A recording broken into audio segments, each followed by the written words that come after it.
did anything change regarding that from 2008 to 2012 going to 2020? Again, to the best of my recollection, I think it was pretty much the same. Some of the primary debates were better than others.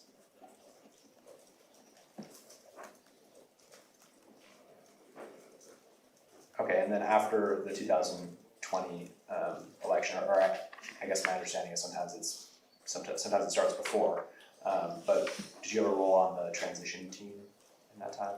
Yes, I was one of the co-chairs of the transition. What does a co-chair for the transition team do?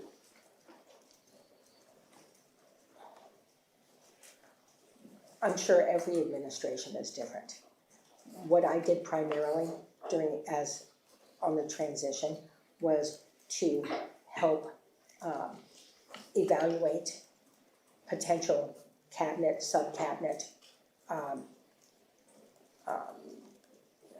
nominees, as well as to work on the policy development of what would become the Recovery Act. The American Rescue Plan? The Rescue Plan. I make the same mistake he does. I understand. So which cabinet members were you involved in vetting or evaluating, I think you said? No, I was not involved in vetting. Apologies. And I don't remember exactly. I do and can tell you that I was not involved in the discussions around the Attorney General. You were not involved? No. I'm not a lawyer, and that was a very small group of people. What was your husband, Bob Bauer, involved in those discussions? Is that really relevant to this investigation? Are you instructing the witness not to answer? Let's go off the record. So you were a co-chair of the Biden and Harris transition team, and you said you were involved in preparing policy ideas that would eventually become the American Rescue Plan. Is that fair? The policy team had the primary responsibility.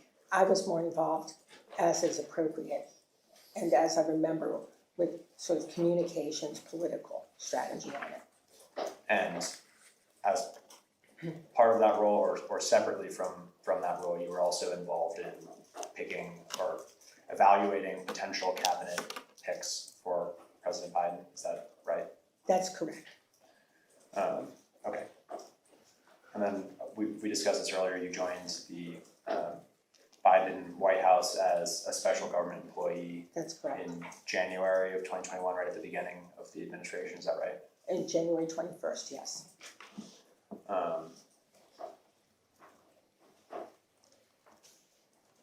During that first stint, as a special government employee before you left at the end of 2021, were you one of President Biden's closest advisors? It's a hard question. I was certainly part of a group of senior advisors that he met with on a regular basis and who met with each other to develop recommendations for the president.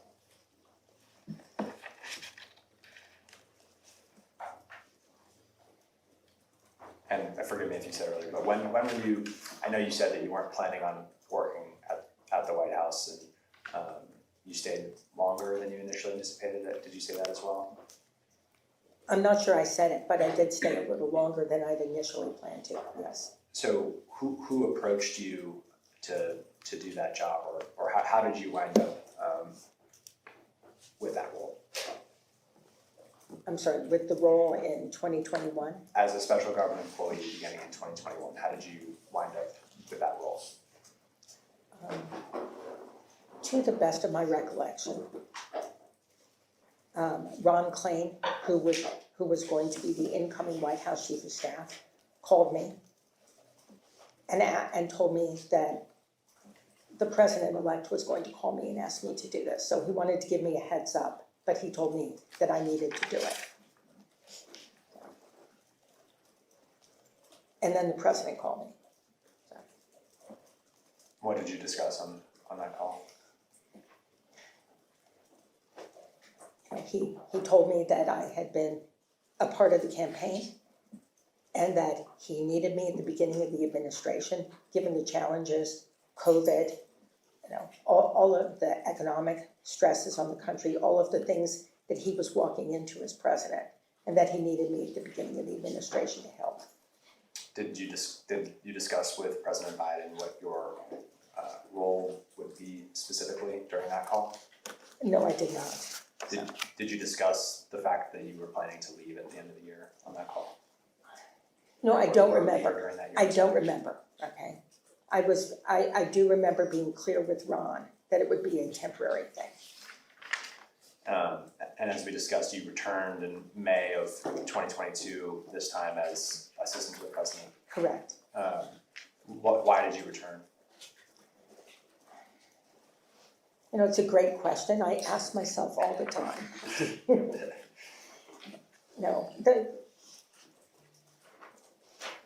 It was very clear that the president was going to have an extremely difficult reelection, given everything going on in the country, kind of the post-COVID period, the economy, and I felt a responsibility to come back. So you primarily came back out of concern that President Biden that there were external issues causing President Biden to have a difficult reelection? I'm not sure that's what she said.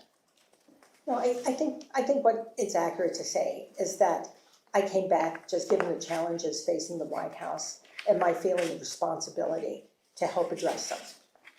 And none of those challenges facing the White House or President Biden were with regard to his age or cognitive abilities? I want to be clear. We didn't have concerns, and I did not have concerns about his cognitive abilities or his ability to lead this country as president, his ability to make the decisions that only a president can make. We took those decisions to him. He made those decisions. I think he was a strong president for this country at a time when we needed a strong president. So that was not a concern that I had then. It's not a concern I had throughout his presidency. Understand that, but if voters had concerns about that, that would potentially be a problem for his 2024, his future 2024 re-election campaign. Was that a factor in your returning to the White House? The fact that we were facing a 2024 re-election campaign that was going to be very tough for a variety of reasons was certainly a factor in my decision to return to the White House. A variety of reasons. Yes, the economy. Age had been an issue in the 2020 campaign. Obviously, the voters chose him despite any concerns they might have had about age because they were looking for his leadership. We knew that it would continue to be an issue, but we also believed, and I believed, that what he had accomplished as president, the fights he was fighting for the American people, were going to be a strong platform to take into a re-election campaign. Why did you return to the White House and not just go work for the campaign?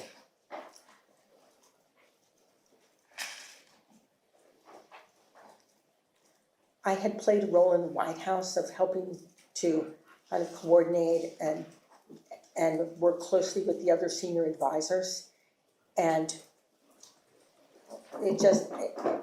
I felt it was a better place for me to be, particularly because when an incumbent president is running for re-election, so much of the outcome of that race really does hinge on his performance as president. And hopefully someday her performance as president. I missed the date that you returned to the White House for that stint. Do you recall? I returned as an assistant to the president in May 2022. At that point, was special counsel her already appointed? Oh, no. Mm-mm. No, I'll double check this, but I do not believe that at that point we knew about the documents. Okay, thank you. So you returned to the White House to, in part, help the president in communications, working communications to prepare his narrative going forward to the 2024 campaign. Is that right? Well, as I remember it, there was also a huge piece of business around the president's accomplishments and making sure that the administration was communicating those accomplishments in an effective way, and that his schedule, his interviews, his political meetings, his outreach, all of it was coordinated around what he was doing and what he'd gotten done. So it was not just a narrative, it was very much around making sure we had an administration-wide effort. During that brief hiatus, though, I think you said earlier that you were just back at your firm during those however many months that is, 6 months or so. Is that right? As I remember, there was one exception to that, which was I entered the White House again for, I believe, 9 days as an unpaid SGE during the period of time when the president was heading into a State of the Union and the Deputy Chief of Staff's father had passed away and she was on compassionate leave. So this was in early 2022. As I remember, it was probably early March, but I don't remember the exact dates. And excluding those 9 days while you were working for the White House, did you still have a role in White House communications from afar? I did not have a formal role in White House communications. I did not participate in regular meetings, for example. So, obviously people would call me and I would talk to them, but I didn't have a formal role. So you advised on communications, is that correct? I would advise if people asked for advice. How frequently would that occur during that hiatus? I really don't remember very well, but it was not that frequently.